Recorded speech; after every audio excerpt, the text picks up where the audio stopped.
बीते कल 24 फरवरी को पवन सिंह और ज्योति सिंह तलाक मामले की सुनवाई था, जो कि बिहार के आरा कोर्ट में होना था। उस मामले को लेकर एक बहुत बड़ी खबर आ रही है। क्या है बड़ी खबर, जानने के लिए वीडियो को बिना स्किप किए शुरू से लास्ट तक देखिए। और जानकारी अगर अच्छा लगेगा तो वीडियो को एक लाइक करके चैनल को सब्सक्राइब जरूर कर लीजिएगा।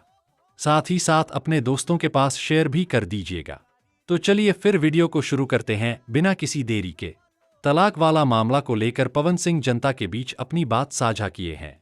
पवन सिंह जी का कहना है कि ऐसी परिस्थिति मेरे सामने आ गया है कि मैं बहुत ज्यादा असमंजस में फंस गया हूं। और आगे कहते हैं, पवन सिंह, आज आप सबसे दिल की बात कहना चाहता हूं। आप लोगों ने हमेशा मुझे इतना प्यार और सम्मान दिया है, इसलिए अपनी जिंदगी के इस महत्वपूर्ण समय पर मैं आपसे सलाह लेना जरूरी समझता हूं।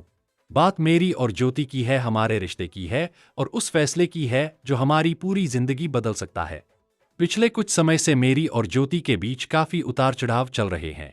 मैं ये मानता हूं कि किसी भी रिश्ते को निभाने में दोनों की जिम्मेदारी होती है, लेकिन कहीं न कहीं मुझसे भी गलतियां हुई हैं। हो सकता है ज्योति को वो समय, वो समझ और वो साथ नहीं दे पाया जिसकी उसे जरूरत थी। काम और तनाव के बीच में शायद ज्योति की भावनाओं को सही तरीके से समझ नहीं पाया।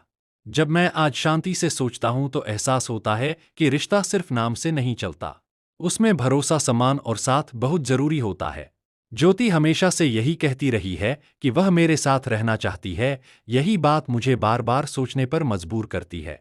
अब मैं एक ऐसे मोड़ पर खड़ा हूं जहां मुझे फैसला लेना है, क्या मैं और ज्योति अपने रिश्ते को एक और मौका दें? क्या हम दोनों बैठकर अपनी सारी गलतफहमियां दूर करें और एक नई शुरुआत करें?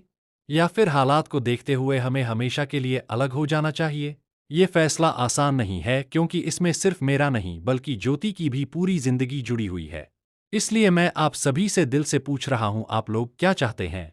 क्या पवन और ज्योति को एक साथ रहना चाहिए? क्या हमें अपने रिश्ते को बचाने की कोशिश करनी चाहिए? आपकी राय मेरे लिए बहुत मायने रखती है। कृपया अपनी राय जरूर बताइए। आपका बेटा पवन सिंह। अब आप सब लोग से आखिरी में एक सवाल की वीडियो में बताया गया जानकारी कैसा लगा? अगर अच्छा लगा तो लाइक करके चैनल को सब्सक्राइब कीजिए और अधिक से अधिक लोगों को शेयर कीजिए। वीडियो को करते हैं खत्म। जय माता दी।